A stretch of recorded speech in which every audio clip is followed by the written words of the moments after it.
What's up, YouTube, and welcome to Codename Scream. I am that horror guy. And I'm Mel. And if you haven't done so already, please make sure to like, subscribe, and ring the bell for notifications for all things horror. And we are doing a brand new movie, just came out this past weekend. We are doing Spiral from the Book of Saw. Ooh. And my co-host over here is on, we'll call it academic probation, because he didn't watch the movie. So, yeah. yeah, we're just going to do something a little bit different today because someone sucks, and it's not me. So, Yeah. I totally suck, and it's okay. It's all right. We're going to make it work. Oh, yeah. This was released May 14th of this year, obviously. Directed by Darren Lynn Bousman, produced by Oren Coolies. Yeah, I may suck about not watching the movie, but I'm not butchering names. Yeah, I can't do that. Oh, do you want to do that? Kool-Aid. Kool-Aid. Wow, from the other side, that's kind of annoying. And Mark Berg.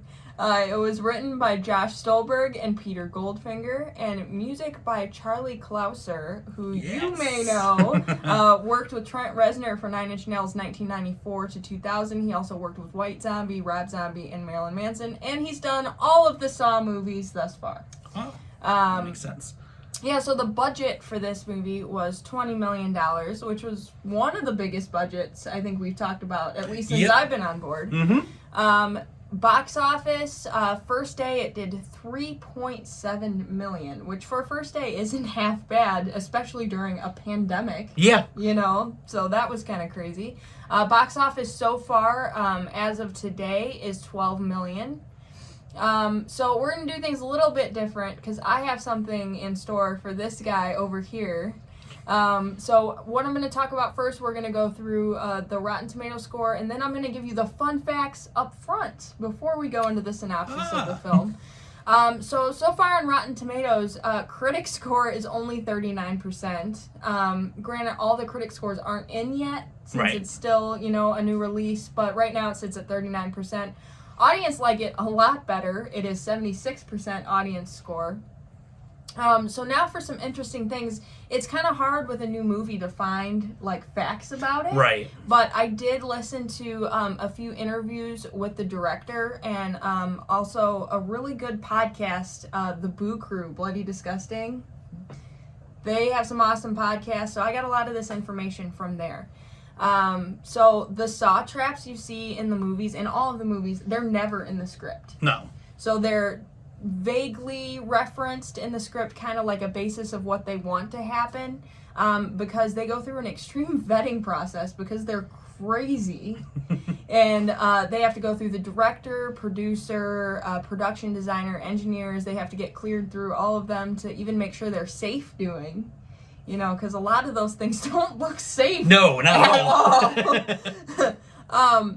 There's a scene with some finger traps in the movie. They went through many different tests, and the director kept all of the fake fingers, which I thought was awesome. That's awesome. Yeah, I was watching or listening to an interview, and he pulls open a drawer. He's like, "Yeah, I got all the fake fingers in here." And I'm like, "Okay, cool. That's what you keep in your computer desk."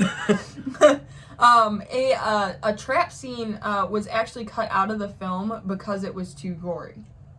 Odd for Saw. Well, the NPAA was being very difficult, and I'm not really sure why, because they, up to this point, I don't think have really had a problem. No. But maybe because of, the people that are in this, like Chris Rock and, Samuel L. Jackson, they're thinking that it's gonna go out to a broader audience. So I think they were being more picky with the rating system. But yeah, so one of the scenes was cut out, and one of the actors in the movie was supposed to die, and they ended up making him live because they had to cut his death scene out. Nice. So the puppet that you see in this movie, different than any we've seen so far. I have seen the puppet. Yeah. So they call him Mr. Snuggles. And he was originally not in the film. The director wanted to do something different, have a different kind of puppet. So he came up with this idea. He pitched it to everyone, and they originally said no. He's like, I want a cute little pig, and that was like supposed to be punny because it was dealing with the police department. Police department, yeah. So everyone was like, no, we're not having a cute pig. That's ridiculous. So in the last week of prep, he created a pig anyway. He went and took it, had it outsourced. They created this little pig, and he took it to the producers, and they still weren't sure. And then he gave them the joke of police department pig, and they were like, okay. Okay, we'll take it. So those are my fun facts for the movie. So now what we will do you want to play a game? So our movie starts off with an off-duty cop named Detective Boswick. He's attending a 4th of July parade, and just as the fireworks start, a robber comes and grabs a woman's purse. Well, naturally, being a cop and a detective, he goes after the guy. The guy goes down into a sewer system, which, gross, first of all. So he... when he goes down there, someone attacks him, someone wearing a pig's mask. And when he wakes up, he is... In a trap? I don't know. This is not how we play games. We're supposed to guess. What kind of trap is he in? You mentioned a lot of fingers, so is there something with fingers? No, not quite. Okay. So he finds himself hanging from a subway tunnel, an active subway tunnel, by his tongue. So he's hanging by his tongue on these train tracks. He's got something under his feet, similar to like when someone's being, and they kick it out. Yeah. But he's hanging by his tongue. They've got this like contraption set on his tongue, so he's hanging there, just dangling. So TV pops on and tells him that he can either, kick it off and fall down and have no tongue and survive, or in a few minutes a train is going to come by. So he has two options, no tongue or, Smeared by a train. Well, at the last second, he hears the train and he kicks his feet, but the train hits him anyway in a gory masterpiece. Oh, that's awesome. So the next day, we meet a detective, Zeke Banks, who is played by Chris Rock. He's assigned a new partner by Chief of Police, Angie Garza. He's not keen on having a new partner. Doesn't like him. His name's William Schenk. And when the two go to investigate the death of the detective that just got detongued and smashed, they start to see that this is very familiar. It's similar to that of... Jigsaw Killer. There we go. Yep. So then we come to our next trap. The next trap was set for Detective Fitch. Fitch was the guy, back, years ago, or they don't give a timeline, but he ignored a distress call from Zeke. So he was saying, help, I need help, I need backup. They didn't really like him, so they ignored his distress call, which led Zeke to getting shot. So Zeke kind of had it out for this guy. Yeah. So they found Fitch. He's in a trap. This one kind of gave me the ugh. He was in a tank which is slowly filling with water. Okay. But there's a wire hanging down, so if the tank fills all the way up, he'll be electrocuted. Okay. So first of all, electrocution things freak me out because I have a fear of being electrocuted. I don't know why. Water, so...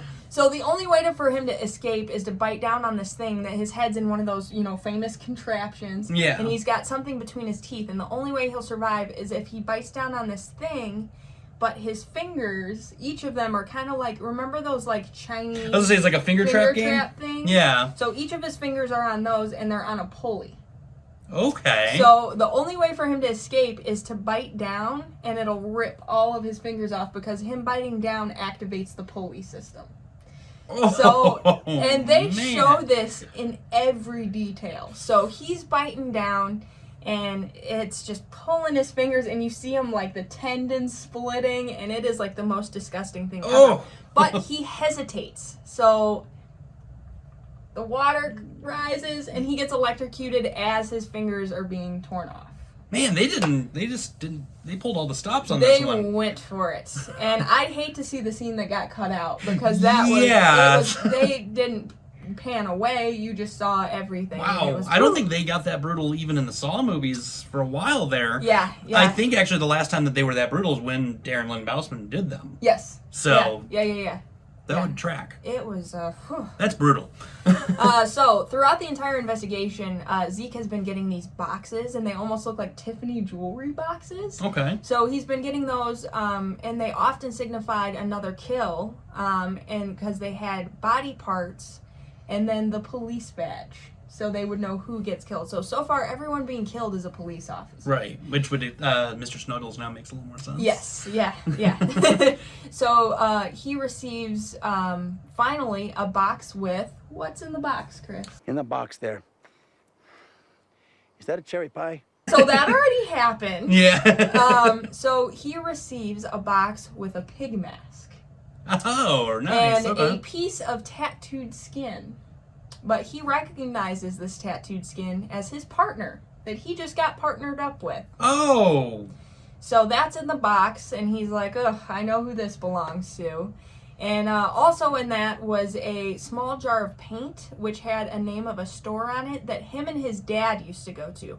Well, his dad, who is played by Samuel L. Jackson, which is awesome, used to be the chief of police. So that's kind of what led Zeke to being a detective.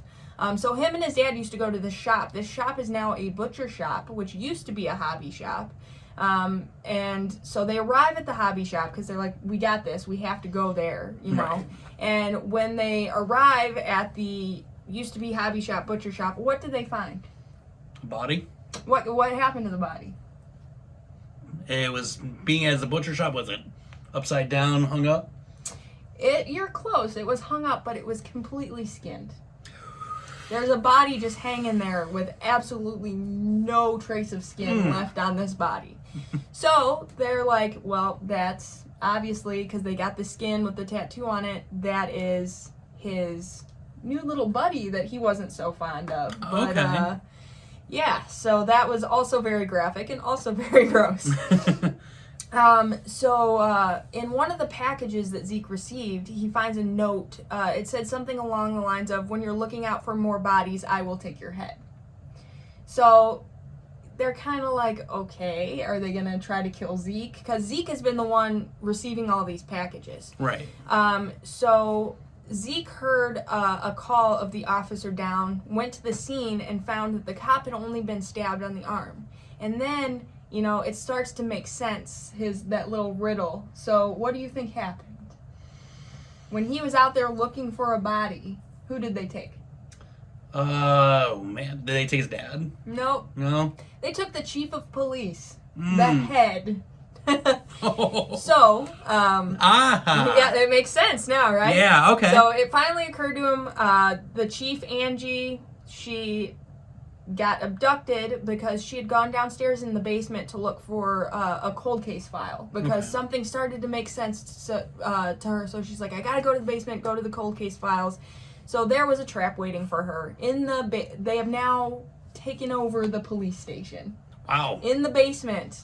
So while everyone was out, you know, looking for this guy and there was an officer down, they'd gotten in. So there was a trap waiting for her, so she's strapped down. She has a cloth over her face. There's a faucet right above her face, and like you see steam coming off of this faucet, and I think, well, they're gonna waterboard her with hot water. What is coming out of that faucet?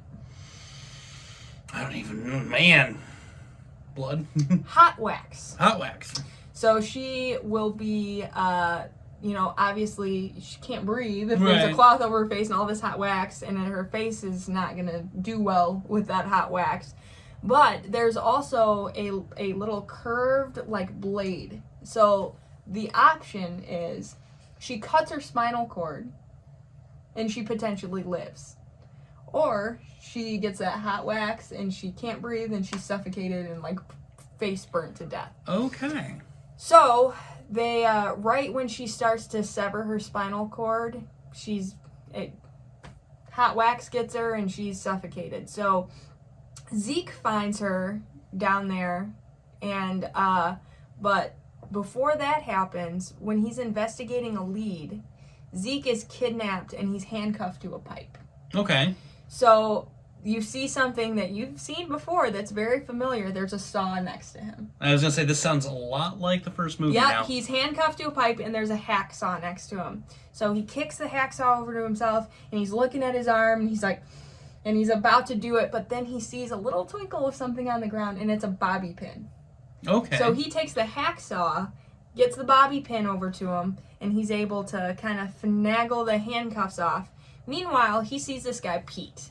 So Pete is a former cop who Zeke actually snitched on when he unlawfully murdered a citizen. Got him, so the two of them don't really get along. So Pete is restrained from the ceiling, and he's got his arms above his head. I believe they were above his head. And they're in a bottle factory. So there's a conveyor belt and some glass. And what do you think happens? Does he get caught in it and all the way through? Nope, the conveyor belt is actually crushing the glass and shooting shards of glass at him at a very quick speed. Okay. So Zeke is trying to save him. So he grabs a trash can and he's like shielding himself from these shards of glass. Meanwhile, Zeke is getting all these shards of glass all over him, but not as bad as this guy. Right. So he gets him unlocked, and as soon as he gets him unlocked, he's like, "Hey, bud," he's dead from blood loss. Oh yeah, rightfully so. So in this same warehouse, Zeke walks in to a warehouse, and he sees someone standing there. Who do you think he sees standing there? Says Dad. Not quite. It is his supposedly dead partner. Oh. He supposedly got skinned. Okay. Yep, Schneck is right there. He's not dead. He faked his own death. So the guy you see at the beginning of the movie running with the purse, he is actually some sort of like bum, addict guy. And he had tattooed the same tattoo that he had on this bum's arm, had him skinned to make it look like he was dead. That's okay. Yeah, so it turns out that this guy, he is the son of the citizen that was murdered by Pete. The guy we saw with the shards of glass. Yeah. So this guy has a vendetta against the police department. So obviously Zeke is like super surprised to see this guy here. He's like, "I thought you were dead." And then the partner, Schneck, he wants him to become partners with him. He's like, "You help me find the dirty cops." And he targeted Zeke because Zeke had already narked. Right. The Pete guy. So he's like, maybe this guy could help me. And he's like, "You have no idea how hard it was to, become your partner, just to do this. Will you partner with me?" And he's like, yes, I will. So meanwhile, the former chief of police, also Zeke's dad, is, he's not doing so good. He is strung up in the air and he's having all the blood drained out of him. And he's strung up in the air. There's these little buckets and all the blood is just dripping into these buckets. So he reveals to Zeke that his dad was the dirtiest of all cops. Oh no. So what his dad was doing is he was, in an effort to clean up the streets, he was having the cops be super dirty. Okay. So everything looked, okay, but if there was like a witness or something, which Schneck's dad was actually a witness to something, and the cop goes, "Are you sure you've seen this?" And he's like, "Yeah, I saw it. I'll witness in court, or you tell my story in court." And the cop shoots him. So this had been going on in the police department, all headed up by Zeke's dad, the chief of police. So he hands Zeke a gun, and he says, "You have two options. There's only one bullet in the gun. He can either shoot him, which means his father would die, or there's a target up near the ceiling and he can shoot that and his dad will fall down and be saved." So obviously Zeke, being loyal to his dad, even though he had to think about it for a second after he learned that his dad was the dirtiest cop, but he shoots the target, he falls, but as they're talking, the SWAT team is beginning to arrive. Okay. So you can hear him coming up the building. They're like several floors up. You can hear him coming. So he shoots the target. His dad drops to the ground. And Zeke begins to fight with Schneck. They're like physically having a fist fight as the SWAT team enters the room. That triggers Marcus, the dad, to be strung up in the air again. And there is a gun attached to his hand. Well, there had been a call that there was a crazy guy in a warehouse with a gun. And so they assume that Marcus, the chief of police, was the crazy guy, and the SWAT team just shoots every bullet they have into the dad. So Zeke is screaming, crying, because his dad is just being like a human dartboard. Right. And then you just see Schneck get away through an elevator, and you just see his face, and he's going down, and then end of movie. Roll No credits. game over? No. Huh. But there was a really awesome 21 Savage song that played at the end of that movie. So we made up for it there. So yeah, that was it, and it was insane. Something I really loved about it is none of the other Saw movies had humor in it whatsoever. Mm-hmm. And I feel like that added to tension, but I feel like Chris Rock is in this, so you know it's going to be hilarious. It's going to be funny. There were moments that had me dying laughing, but they were usually followed by something extremely gruesome. Yeah. So I think that added sense of humor made it almost more uncomfortable because you're laughing and then all of a sudden you see something and you're like, oh. So you go through a range of emotions in this movie. But with that being said, I almost feel like I would have liked this movie better if it wasn't a part of the Saw franchise. It was its own because thing.